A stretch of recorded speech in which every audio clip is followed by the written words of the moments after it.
राधे राधे गुरुजी, आपके श्री चरणों में दासी का कोटि कोटि प्रणाम जी। गुरुजी। जब से मैं सत्संग सुनने लगी हूँ मेरा जीवन पूरी तरह से बदल चुका है। मुझे आपकी कथा से बहुत कुछ सीखने को मिला। मेरा जीवन अंधकार से प्रकाश की ओर चला गया है गुरुजी। जब लॉकडाउन के बाद से मैं आपकी कथा सुन रही हूँ। पहले मुझे शिमला घूमना पसंद था, बट अब मुझे वृंदावन बहुत पसंद है। पहले मुझे पिज़्ज़ा बर्गर पसंद था, पर अब मुझे माखन मिश्री पसंद है। मेरा पूरा चॉइस, मेरी पूरी लाइफ आपने बदल दी गुरुजी। मेरा प्रश्न ये है कि गुरुजी, जैसा हम सब जानते हैं कि प्रहलाद जी को भगवान विष्णु ने बचाया था खंभे से प्रकट होकर, लेकिन दुर्गा चालीसा का जब हम पाठ करते हैं तो उसमें लिखा है कि धरियो रूप नरसिंह को अम्बा, प्रकट भई फाड़ कर खंभा, रक्षा करी प्रहलाद बचायो, हिरण्यकश्यप को स्वर्ग पठायो। तो ये इसका मतलब, ये उंगली कितनी है? 5। और ये हाथ कितने हैं? 1। एक हाथ में उंगली कितनी है? क्या गुरुजी? एक हाथ में उंगली कितनी है? 5। तो ये एक ही हाथ में 5 उंगलियां हैं। जी गुरुजी। उसी तरह एक ही नारायण, उन्हें देवी कहो, ये शंकर कहो, विष्णु कहो, उन्हें गणेश कहो, सूर्य कहो, तो एक ही कभी देवी के रूप में प्रकट हो जाते हैं। देवी नरसिंह बन गई, कोई अलग बात नहीं है। नारायण नरसिंह बन गए क्योंकि नारायण ही शक्ति के रूप में प्रकट होते। कहते ना राधा और कृष्ण एक हैं। जी गुरुजी। तो लक्ष्मी नारायण भी एक हैं। दूसरा कोई तत्व ही नहीं है ना बेटा। व्यवहार में दुर्गा है, व्यवहार में नारायण है, पर मूल में नारायण और दुर्गा लक्ष्मी एक है, 2 तत्व नहीं है। जी गुरुजी। तो चाहे दुर्गा नरसिंह बन के आए ऐसा हम कहें, चाहे नारायण नरसिंह बनकर आए, बात एक ही है। कान ऐसे पकड़ो या ऐसे पकड़ लो। और गुरुजी, मेरा दूसरा प्रश्न ये है कि आपने भागवत में बताया है कि श्रीमन नारायण के नाभि से कमल उत्पन्न हुआ था और कमल से ब्रह्मा जी के भृकुटी से शिव जी का प्रगट्य हुआ है। तो मैं अगर किसी से ये बात बोलती हूँ तो कहते हैं नहीं, ब्रह्मा के कोई पिता ही, शिव के कोई पिता नहीं है। उन्होंने पढ़ा नहीं होगा, भागवत जी पढ़ लें। वो लोग मुझे ही झूठा बना देते हैं गुरुजी। कोई बात नहीं, किसी के झूठा बनाने से सच थोड़ी झूठ कहते हैं कि तुम्हें ज्ञान ही नहीं है, तुम फालतू में, तुम गलत लोगों का साथ कर रही हो, संगत कर रही हो, तुम्हें क्या नॉलेज है। ऐसा है। इसकी एक छोटी सी कथा आपको सुनाऊं। जी गुरुजी। एक बार एक चीता और गधा बोला कि ये घास लाल है। चीता बोला नहीं, घास तो हरी है। गधा बोला नहीं, ये घास लाल है। चीता बोला नहीं नहीं, ये घास हरी है। अब दोनों में हो गई लड़ाई। गधा बोले घास लाल है, चीता बोले कि घास हरी है। अब दोनों बोले कहाँ चलें? बोले जंगल का राजा शेर है, चलो शेर के पास चलते हैं कि भाई साहब आप निर्णय करो। तो दोनों गए शेर के पास। शेर से पूछा कि भाई बताओ कि ये घास लाल है कि हरी है? तो गधा बोला कि शेर साहब घास लाल है। चीता बोला नहीं, घास हरी है। तो शेर बोला कि हाँ हाँ गधा ठीक कह रहा है, घास लाल है। अब गधा खुश हो गया, देखो मैं जीत गया, मैं ठीक कह रहा था ना कि घास लाल है, देखो शेर भी वही कह रहा है। और गधा खुश होके चला गया। चीता बोला वाह राजा, आपका गजब का न्याय है, आप जानते हो कि घास हरी है, फिर काहे बोला? तो शेर बोला कि ये बताओ, तुम गधे से जीत भी जाते तो जीतते तो गधे ही से, गधे से जीत के भी क्या पाते? इसलिए तुम्हारी गलती ये है कि तुम गधे से लड़े क्यों। पहला तो तुम्हारी गलती ये है कि तुम गधे से क्यों लड़े। गधा मतलब वो मानना ही नहीं था उसको। उसे हम भी कहते कि घास हरी है तो वो कहता नहीं शेर गलत है। तो पहले तो ये बताओ कि तुम गधे से लड़े क्यों। वो गधे से लड़के जीत भी जाते तो पाते क्या। इसीलिए गधों की लड़ाई में दूर हो जाना ही समझदारी है। कहाँ उनको समझाते फिरे। अब जो गधे हैं उन्हें क्या समझाएं। भाई तुम जो कह रहे हो चलो वही ठीक है, ठीक है। गधों से जीत के भी मिलना क्या है? कुछ नहीं गुरुजी। और मेरा एक और प्रश्न है कि जो भैरव बाबा हैं वो देवता हैं, पर जैसे महापाप होता है वो 4 में होता है, शराब, मांस, पराई स्त्री और जुआ में। तो उन्हें शराब चढ़ता है फिर भी उनकी पूजा क्यों की जाती है? वो तो महापापी हो गए ना। देखो देवता हैं वो, भगवान नहीं है। फिर भी माता ऐसा रानी के है, दर्शन हम करने जाते हैं देवता गुरुजी। 3 प्रकार के होते हैं, जी गुरुजी। सात्विक, राजस और तामसी।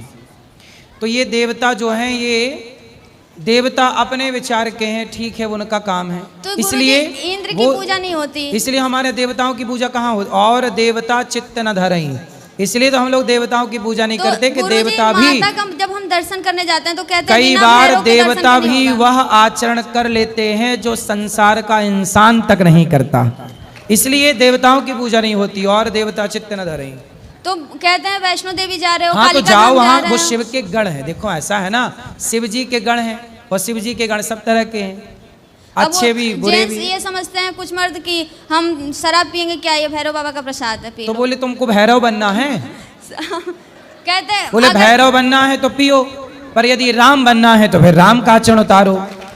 तो राम भी तो हैं, राम का आचरण करो ना, भैरव जी का आचरण क्यों गुरुजी, करना? अगर हम किसी को शराब पीने के लिए मना करते तो वो कहते हैं कि हम शराब पी रहे हैं फिर भी हमारे अंदर इतनी फुर्ती है, तुम तो कुछ नहीं पी रही हो तो तुम बीमार रहती हो, शराब पीने से फुर्ती आता है। तो उनको सलाह दिया करो, फिर नहाओ भी उसी से, अच्छा है, क्या करोगे? पीने दो, समझाना हमारा काम है, नहीं समझना समझना लोगों का काम। गुरुजी, नारियों के सम्मान के विषय में मैं 4 लाइन बोलना चाहती हूँ। कहो। मैं स्त्री हूँ, मैं नारी हूँ, मैं कली हूँ, मैं फुलवारी हूँ, मैं दर्पण हूँ, मैं दर्शन हूँ, मैं नाद हूँ, मैं गर्जन हूँ, मैं बेटी हूँ, मैं माता हूँ, मैं बलिदानों की गाथा हूँ, मैं श्रीमद् भगवत गीता हूँ, मैं द्रौपदी हूँ, मैं सीता हूँ। पुरुषों की इस दुनिया ने मुझे कैसी नियति दिखलाई, पुरुषों की इस दुनिया ने मुझे कैसी नियति दिखलाई, कभी जुए में हार गए, कभी अग्नि परीक्षा दिलवाई, कभी अग्नि परीक्षा दिलवाई। कलयुग हो या सतयुग इल्ज़ाम मुझी पर आता है, कलयुग हो या सतयुग इल्ज़ाम मुझी पर आता है, क्यों अंधेरी सड़कों पे चलने से मन घबराता है। मैं डरती हूँ, मैं मरती हूँ जब सफ़र अकेले करती हूँ, मैं डरती हूँ, मैं मरती हूँ जब सफ़र अकेले करती हूँ। डर का साम्राज्य बढ़ता है, कोई साया पीछा करता है, मेरी मुट्ठी बन जाती है, मेरे दिल की धड़कन बढ़ जाती है, मेरी मुट्ठी बन जाती है, मेरी दिल की धड़कन बढ़ जाती है। अंधेरे में उन हाथों ने मुझे बाहों में भींच लिया, एक ने मुंह पे हाथ रखा, दूसरे ने आंचल खींच लिया। नारी के सम्मान को मिलकर तार तार सा कर डाला, और मर्यादाओं के आंचल को फिर जार जार सा कर डाला। मारा है मुझे, पीटा है, बालों से मुझे घसीटा है, फिर बर्बरता के उन सारी सीमाओं को तोड़ दिया, उन अंधेरी सड़कों पर मुझे अकेला तड़पता छोड़ दिया। सन्नाटे में चीख रही थी खून सी लथपथ वो काया, सन्नाटे में चीख रही थी खून से लथपथ वो काया। सबने तस्वीरें खींची पर मदद को कोई आगे ना आया, मदद को कोई आगे ना आया। कोई बचाओ, कोई बचाओ, कोई बचाओ, चीख चीख कर चीख भी मुझसे रूठ गई। जब होश में आई तो समाज की बातें सुनकर टूट गई। परिवार की बदनामी होगी, परिवार की बदनामी होगी, सब यही मुझे समझाते हैं। ये आजकल के लड़के हैं नौजवान, थोड़ा सा बहक ही जाते हैं, थोड़ा तो बहक ही जाते हैं। अरे भूल जाओ, जो हुआ वो उसे भूल जाओ, ये लड़के हैं, ये तो बच ही जाएंगे। तुम लड़की हो, दुनिया वाले तुम्ही पे उंगली उठाएंगे, दुनिया वाले तुम्ही पे प्रश्न उठाएंगे।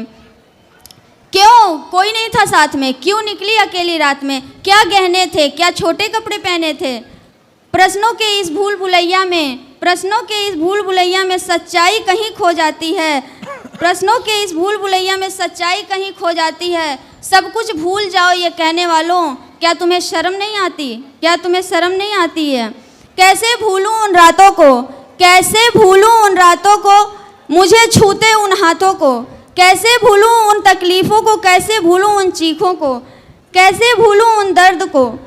मेरे शरीर पे लगे चोट तो कुछ दिनों में ही भर जाएंगे, मेरे शरीर पे लगे चोट तो कुछ दिनों में ही भर जाएंगे, लेकिन मेरे मन की पीड़ा सारी उम्र साथ रह जाएंगी, सारी उम्र साथ रह जाएगी। राधे राधे गुरुजी। सुनो सुंदर, एक सुनो, माइक दो। अच्छा, इतनी सुंदर आपने कविता सुनाई, इसके लिए तालियां। गुरुजी अभी और है, बाद में सुनाना उसको।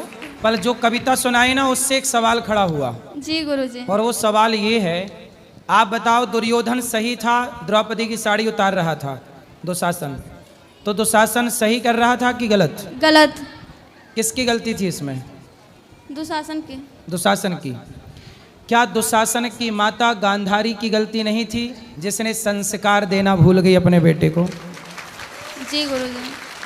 केवल दुशासन गलत है कि गांधारी भी गलत है? गांधारी भी गलत है माँ। इसलिए जहाँ कविताएं नारी के लिए कही जाती हैं उस कविता में एक बात जरूर जोड़नी चाहिए कि यदि पुरुष बिगड़ा है तो आप माताओं का धर्म था कि 4 थप्पड़ मारते नालायक को, और 4 थप्पड़ मार के नारी का सम्मान करना सिखाते। क्यों नहीं करेगा? बचपन से हर बेटे को हर माँ सिखाए कि नारी का बेटा सम्मान कर, माँ के रूप में कर, बहन के रूप में कर, बेटी के रूप में कर, और रास्ते में मिलने वाली हर लड़की का नारी के रूप में सम्मान कर, बहन के रूप में सम्मान कर। हर माँ 4 थप्पड़ इस बात के लिए मारे कि तू नारी का सम्मान क्यों नहीं करता। यदि हर माँ, आप आज लड़की हो, कल आप माँ बनोगी, आपका बच्चा होगा, उसे 4 थप्पड़ इसलिए मारना कि वो नारी का सम्मान करना सीखे। हर बेटे को 4 थप्पड़ पड़ना चाहिए इस बात के लिए कि तू नारी को गलत दृष्टि से क्यों देखता है, किसी बहन बेटी पे गलत कमेंट क्यों करता है। चौराहे मोहल्ले पे खड़ी लड़की जा रही है, लड़के 4 बैठे हैं, लड़की को कुछ भी बोल दिया। ट्रेनों के अंदर, बस स्टैंडों में, जहां मौका मिलता है कुछ लड़के आते हैं और स्त्रियों को, लड़कियों को गलत जगह पे टच करने का एक भी मौका नहीं छोड़ते। वो लड़के कौन है? वो लड़के भी किसी माँ के बेटे हैं। मैं हर उस माँ से, जो माँ अपने आप में एक स्त्री है, हर उस माँ से प्रार्थना करता हूँ कि आप अपने बेटे को यदि नारियों का सम्मान करना सिखाया होता तो इन कविताओं की जरूरत ही ना पड़ती। गुरुजी, अगर लड़की के साथ कुछ गलत होता है घर में या बाहर में, आजकल तो लड़कियां घर में भी सुरक्षित नहीं है, बाप भाई के सामने भी सुरक्षित नहीं है, तो अगर लड़की ने बता दिया तो उसे वहीं चुप करा दिया जाता है कि बेटा चुप हो जा। ये गलत है। ठीक है, परिवार की बदनामी होगी, उसका चुप हो साथ जा। देना चाहिए। तो लड़की ने बर्दाश्त करना सीख लिया। जब लड़की बर्दाश्त करने लगती है तब लोग कहते हैं कि तुमने बर्दाश्त क्यों किया, तो फिर भी लड़की गलत है। और जब लड़की आवाज़ उठा दे उस पे, उसका विरोध करे, तो भी उसको गलत साबित कर दिया जाता है। सही कह रही हैं, समाज की हालत है, इस हालत को हम नकार नहीं रहे। हमेशा क्यों गुरुजी दबा के रखा जाता है? इसलिए तो कहता हूं कि वो लड़की जब माँ बने तब अपने बेटे को नारी का सम्मान करना सिखा दे, सारा झंझट ही खत्म हो जाए। क्योंकि कहानी, ऐसा दिन नहीं आ सकता जिससे लड़कियां खुल के जी सकें, खुल के रह सकें। घर में भी लड़कियां डर डर के रहती हैं अपने बाप भाई के सामने। आजकल हजारों लड़कियां ऐसी होंगी जो अपने दर्द को छुपा के हैं। नहीं, डरने की जरूरत नहीं। बाप के सामने कौन बेटी डरती है? गुरुजी, बहुत हो रहा है ना आजकल। कैसे? सर, पिता ही बेटी को बेटी नहीं समझ रहा है, उसके साथ दुर्व्यवहार हो जा रहा है। बाप ही बेटी के साथ दुर्व्यवहार करता है। क्या व्यवहार करता है बाप?